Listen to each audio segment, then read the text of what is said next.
अरे का चाहिए? हटावा दारू पिया तू उठावा के पानी, हटावा दारू पिया तू उठावा के पानी। छोड़ो राजा गाजा अब समारो मोर जवानी, छोड़ो राजा गाजा अब समारो मोर जवानी।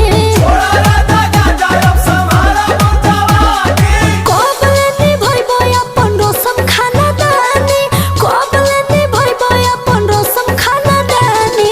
छोड़ो राजा गाजा अब समारो मोर जवानी, हाय हाय हाय। छोड़ो राजा गाजा अब समारो मोर जवानी, समारो मोर जवानी।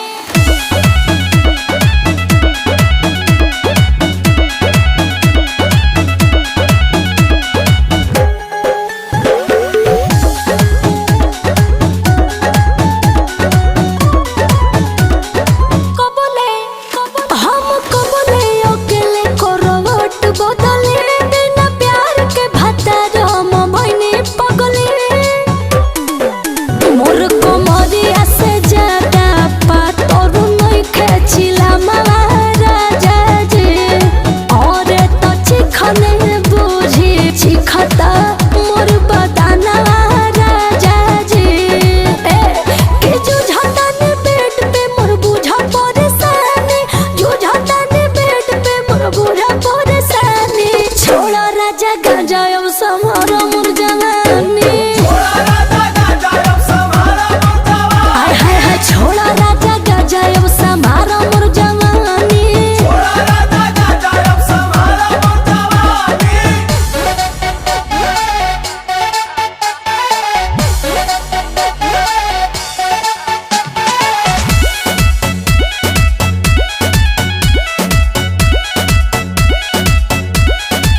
कि सब सबख सिंगार मोर बेकार होता हो।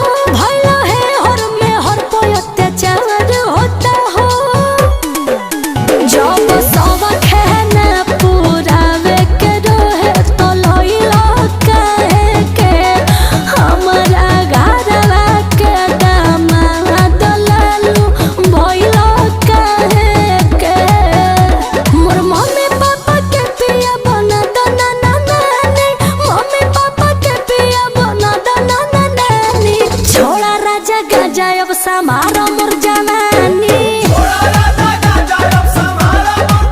हाय हाय हाय। छोड़ा राजा गाजा अब समारो मोर जवानी, आरो मोर जवानी, हाय हाय हाय। छोड़ा